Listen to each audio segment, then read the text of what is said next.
Standing up in McKinney, this is According to Callus. Coming to you on Monday, the 25th of March, 2024. That's right, the year of our Lord 2024 is almost one third over. Yes. In either case, I guess technically it'd only be a quarter over, right? 3 months over. Yeah, so one quarter. Starting, yeah, math. Math class is tough. Episode 607. We're going to do a little bit of an update. We'll touch a little bit on McKinney, perhaps, certainly local, but going to focus on just the different things that have been going on. I had to have some more caffeine. Sorry. Look, it's not lost on me that the battle for control of the soul of the country and battle for control of the party that I belong to and battle for control of the state of Texas and the county, all these things are in play all the time. And, honestly, I've been up front. I don't hold up much hope for these United States in their current form with the leadership that we have, notwithstanding anything that may come from the Donald. But before we go any further, let me remind you the best way you can continue to help me grow the show, make a difference, and quite frankly, be heard by the masses is to like, share, and subscribe to this program. Follow me on your social media of choice. I have a page and a group at Facebook. I'm a pro at Gab, and I still drop in on MeWe, and for the foreseeable future, apparently my stuff is still okay over at YouTube. But if you follow and share the program on your favorite podcatcher of your choice, I'm on Spotify, I'm on Podbean, I'm on Apple iTunes, I'm on whatever the Google thing is called. I try and get everywhere. The one thing I haven't figured out yet is how to do Rumble and make that work. But hey, you know what? We've had a couple of setbacks this year thus far. Nothing major, but stuff just keeps on coming. And as you know, the last 2 weeks, I was overbooked, but I still managed to get out 8 shows in 2 weeks. So I'm pretty happy with that. Trying to return back to the format that I proposed, which was local, state, a little national stuff, book or movie review, and then just kind of a little recount or update of things to consider over the weekend. So we're back to Monday. Here we go, on with the show. So, as I've said many, many times, most of the show is a stream of consciousness. I do think about it ahead of time. I have a lot of time driving around in the car or the work truck or just, when I'm home at night, the mind doesn't shut off. So I'm always thinking about different things I want to talk about.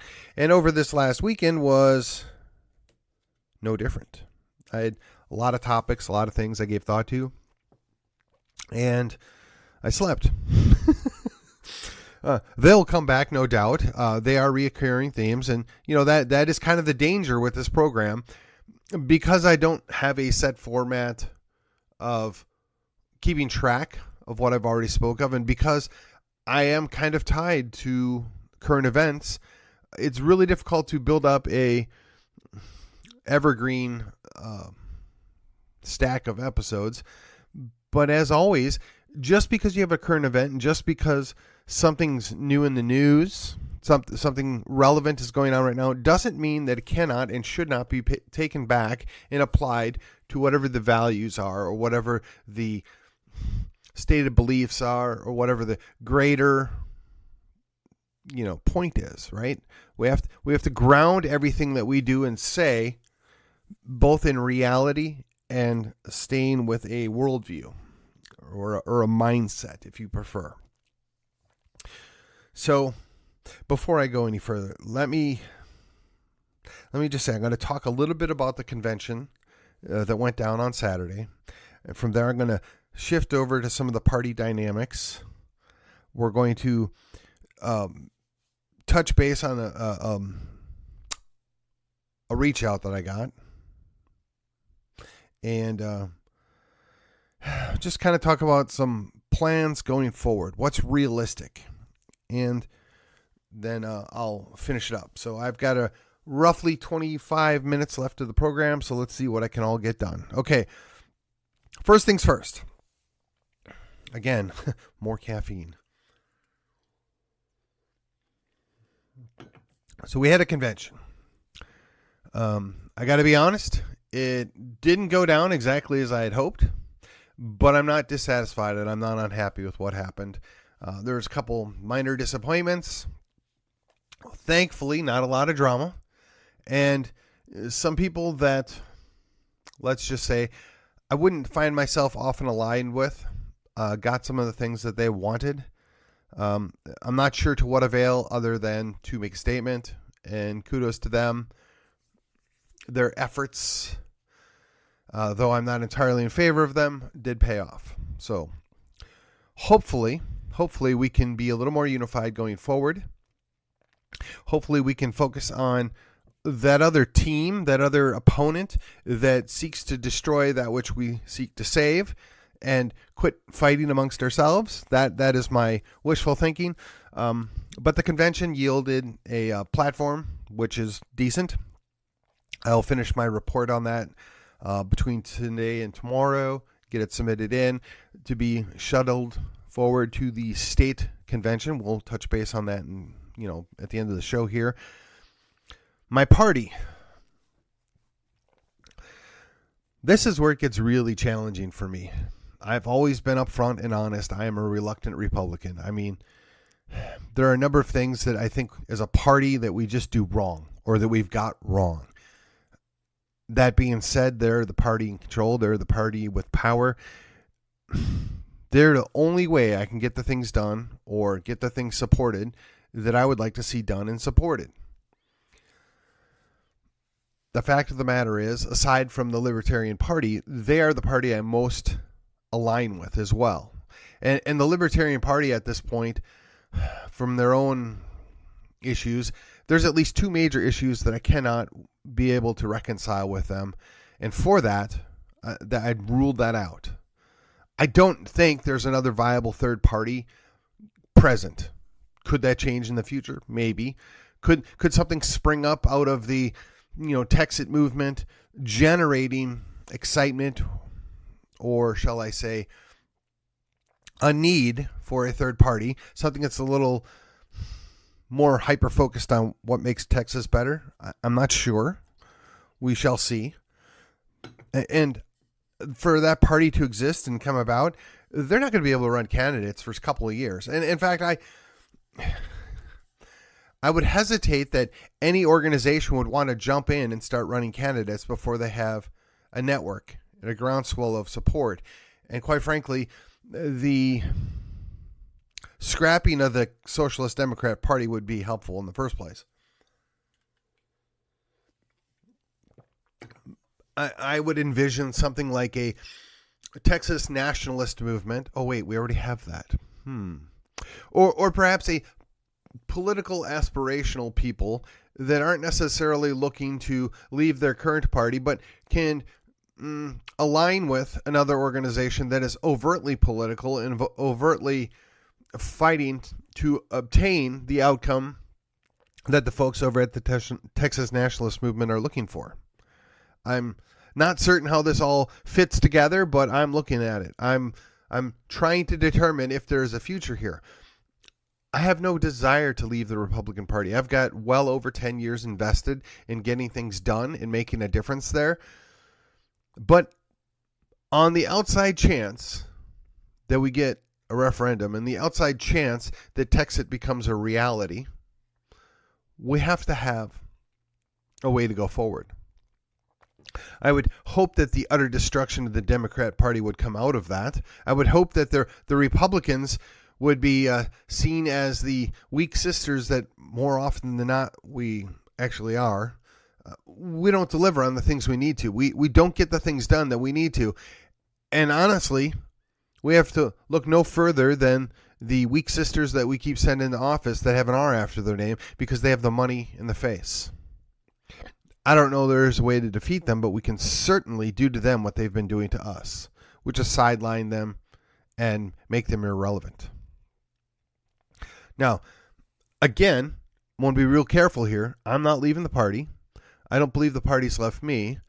I have no desire to continue fighting people in my own team when we have an obvious problem across the aisle, for lack of a better phrase.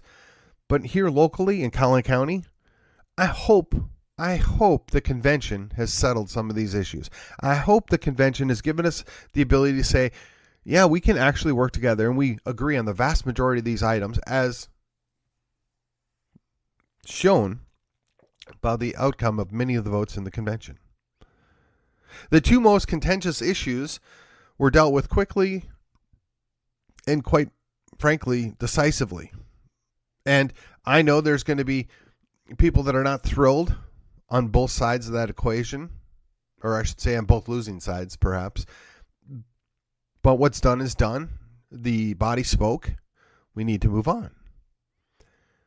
And I'm confident that there's enough there that we can work together. There's enough things that we agree upon that we're willing to put aside the loss and move on. If we can't learn to work together, if we can't work to fight in common, we're going to continue to lose ground. Now, strangely enough, I only saw half of our delegation there from the Texas House. Now, kudos to Candy Noble for showing up. Kudos to Matt. Shaheen. I kept thinking Rinaldi, but it's Shaheen. Matt Shaheen showed up. I got to talk to him for a few minutes. That was nice. I actually did see Frederick Frazier, but nothing out of Holland, nothing out of Jeff. And that's okay. That's really okay. And, Steve Kennard, the hopeful replacement for HD70, also showed up. And, the candidate that is still in the fight, Carissa Richardson, was there. So we had a pretty good turnout. We had both of our congressmen that represent Collin County. We even had our great state senator, or at least one of the two. Or I guess technically we've got three now, but we have one of them that was present. Thank you for paying attention. Thank you for joining us, folks. And we're glad that most of you are there to represent us. We actually don't dislike any of our representatives. We just wish they would, follow through on the things that we put them there to do. So I guess, elected officials are going to do what they do, which is try and get reelected. In a similar vein, I did hear from somebody that I have not heard anything positive out of this person about me or in discussion to me in quite some time. And it was pleasant. It was nice. A little brief message back and forth. And, it's always hopeful that even people that see each other as the problem or perhaps worse, an enemy, can look past that and find things that we can work upon together and agree upon and have a positive outcome, whether it's for the county or the city, or perhaps even someday the school district. Just because people ask questions, just because people aren't sold on what is being done often in our name, doesn't mean that there's, any hate or vile intentions going on there. It just means that we're working on things. It's a curious thing that so often we, as people, as humans, as Republicans, as whatever you want to call us, we see the deviations, the differences, and we focus on those. We hyper focus on those, and we miss the opportunities to get the things done that are beneficial, that we agree on. And we focus on the things that we don't. And, I, for one, I'm tired of the constant battle, but it doesn't mean I'm going to quit. It doesn't mean I'm going to stop. It just means that I'm going to continue to focus on the issues and try and focus on the problems and not the personalities. We still have a number of runoff races, including the State Board of Education. And I'm not convinced that the incumbent is evil incarnate, nor am I convinced that the incumbent would be my first choice by any stretch. But that doesn't mean that when you see this person, if you oppose them, that you need to treat them terrible. You need to just be honest. I can't support you because of this. Or I won't support your opponent because I believe you are the best on this issue. Whatever it is, we have to treat people with a little bit of respect, a little bit of decorum. I don't think we're asking too much.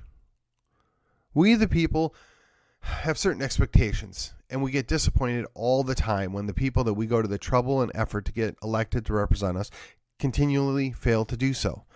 That's no different at the city level that you live in, the school district that you live in, the county that you live in.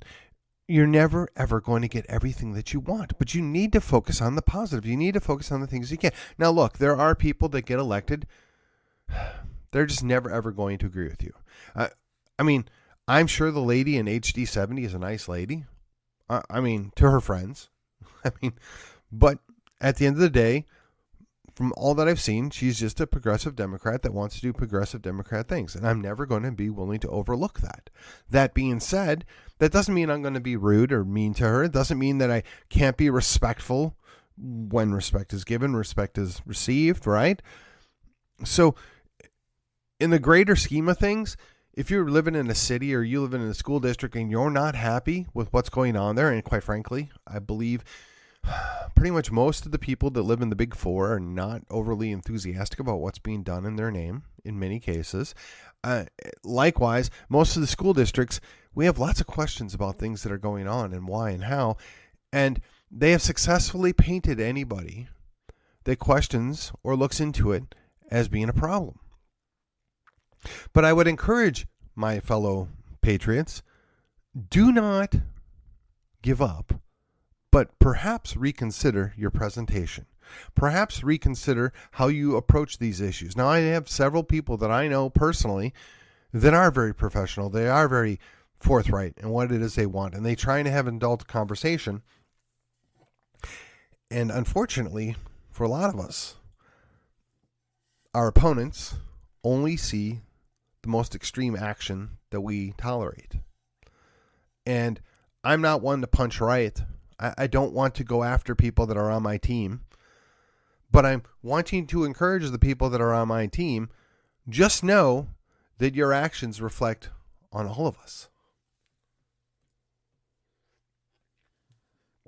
Well, maybe you don't see that as a problem. Maybe you don't see that as a negative. If you want to win elections, it is. And if you doubt me, look no further than 4, 17, and 2. And if you don't know what those numbers mean, I can't help you. But if you're going to tie everything to a party, quite frankly, I'm ambivalent. I don't think that's the best way to go, but I can see an advantage from time to time. But if we're gonna do that all the time, we at least need to do it where we can win and where it makes a difference and where it is helpful. Instead of partnering with candidates that can't possibly win and ruin our winning percentage. Again, this is an outcome of what came from the convention. There are going to be continuing issues here until we come up with a plan. The real question is, are we capable of coming up with a plan and sticking with it and following through on it? And I don't know, getting people that we want on our team, that are on our team, to understand that they can't get everything they want all the time. That just because you temporarily win a vote, just because you marshaled your troops and won a battle, doesn't mean you're not going to cause us to lose the war. It doesn't mean that there aren't negative repercussions of bad decisions that you've put upon us. Now, you can look at that however you want. I'm just here to tell you that I'm no slouch. I don't feel the need to run from a fight. I don't think I've ever run from a fight. I avoid starting them. I avoid unnecessary battles. But if you bring it, I'm coming right back with you. We're going to, if there's going to be a fight, we're going to fight the good fight. We're going to do the best that we can. But if you just run around picking fights for no apparent good reason, sooner or later your people are going to get tired of that nonsense. They're going to check out. They're going to be done with you. And that's something that perhaps it would be wise to keep in mind.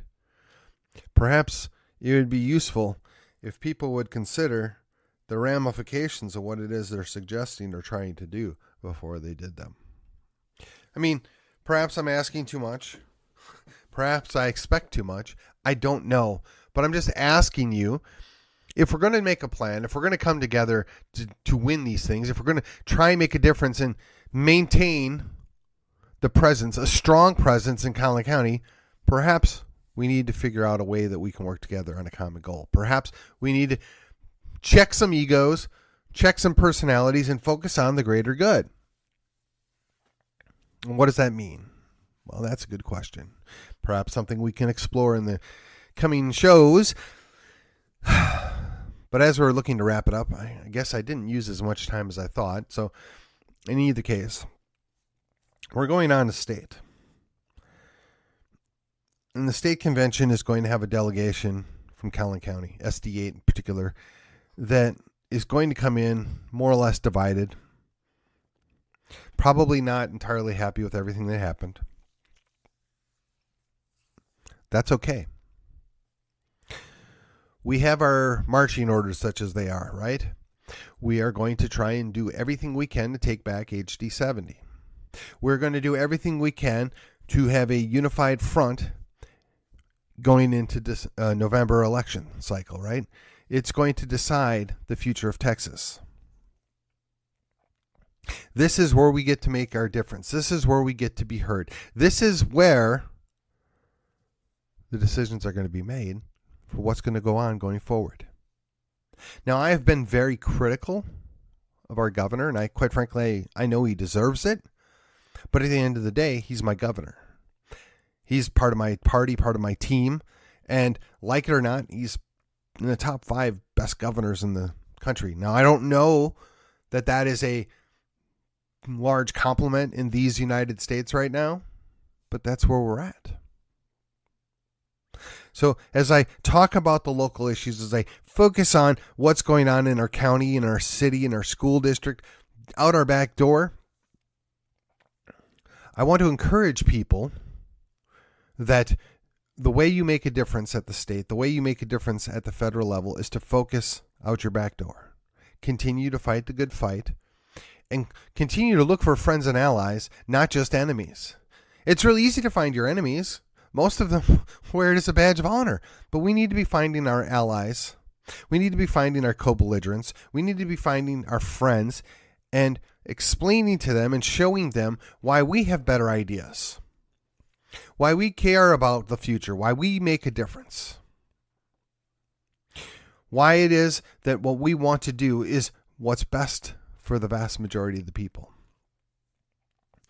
You know, I look at a couple of macro issues, and I can't help but feel that they're working against us. Time and the outcomes work against us. I'm not enthusiastic about the idea that apparently we are more concerned, or how shall I say, we have less concern for protecting the border for the country as it is, and at least some segments of society are more concerned about people that have purposely violated laws, purposely ruined their lives. Now, I'm not saying that these people aren't people, that they shouldn't have some care and compassion, but when you're purposely upending all of society to accommodate people that have made bad choices, and you're ruining what's present, I can't help but think to myself, how glad I am in Texas. How glad I am to be in Collin County, Texas. How fortunate I am for whatever shortcomings the city I live in, McKinney, has. How fortunate I am to be in McKinney, Collin County, Texas. Because no matter how bad it appears, or you might think it is in McKinney, Texas, McKinney, Collin County, Texas, we are so much better than virtually every other state and every other county, and quite frankly, the vast majority of the cities across this country. These United States were supposed to have different ways of doing things, supposed to acknowledge the idea of federalism to allow for different ways of doing things. And if we focus on that, if we focus on how can we do things better, perhaps we can continue to improve things. Growth has consequences. We've seen that firsthand in Texas, in Collin County, and even in McKinney. Growth changes things. It changes your expectations. But again, focus on the things that we want to work well together on. Yes, there's going to be things that we don't like. There's going to be lots of things we don't like. But can we at least focus on the things that we do like, the things that are positive, the things that are going to be a net good for our communities?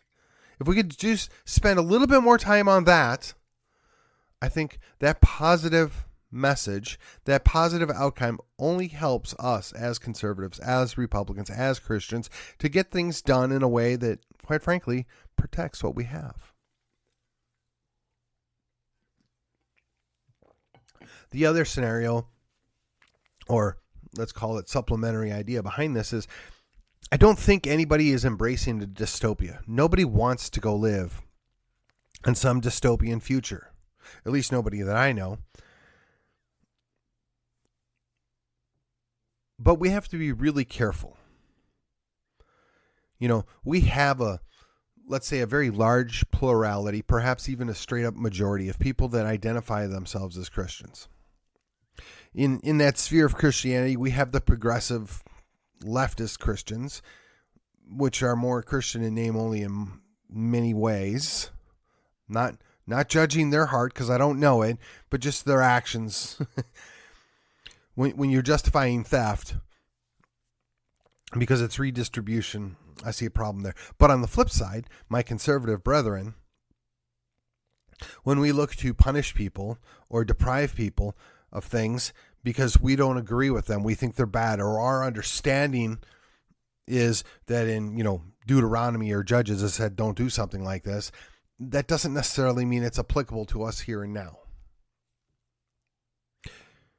In at least two different passages in the New Testament, Paul references the idea that you can do things, but it doesn't mean that they're necessarily good ideas. It doesn't mean that they necessarily need to be outlawed. It's just not a good idea, right? The idea that all things are permissible but not necessarily profitable, right? The question I have is, be really, really careful on what we want to impose on those around us. Whether we like it or not, and I'm not a fan, but whether we like it or not, we now have a pluralistic society. I don't wish to create a situation where we will reenact what happened in the Balkans. I don't wish to see something break down to the level of the Balkans times Rwanda, which is what Matt Bracken thinks that civil war in the United States would be. I would like to avoid that. I would like to put things in place. I would like to naturally encourage people to go to areas where they're going to feel more comfortable. I know we have a large contingent of Muslim people that are here in North Texas. Quite frankly, I wish they would feel a little uncomfortable and perhaps that they would drift over to, little Somalia in Minnesota or perhaps Dearborn, Michigan. That would be my preference, but I don't want to chase them out. I don't want to hate on them. I just would prefer that they would feel more comfortable there. Because we have such strong churches, because we're such open Christians, that we're not going to cower in fear to them. I mean, if you want to talk about places where it's uncomfortable, look at South Asia. Look at Southeast Asia. Look at China. Look at most of Africa. For those people that define themselves as, behind their Christianity, behind their faith, they're uncomfortable all the time, yet they persevere. They stand strong. And here in our Western culture, in our U.S. sovereignty, we can't even get people to stand for the right thing. They cower. That's part of our culture now. I would prefer that people are just so uncomfortable with our obvious Christianity that they would either accept it, as that's the way this area is, or they choose to go somewhere else. But instead, because we cower and we're not positive, good Christians, and we're not doing the right thing in many ways, and you can pick your battles here, folks, because we're so fractured within ourselves. You think the fracturing within the Republican Party is bad? Look at the Christian churches. It's really hard to envision a Christian nationalist future when the Christians spend more time dunking on each other than they do with saving souls, than they do with following good theology, than they do with, taking care of the people around them. Yeah, and I'm critiquing myself in this as well. I'm equally guilty of anything that I would have said. With that, this has been According to Callus, and as always, I will see you on the other side.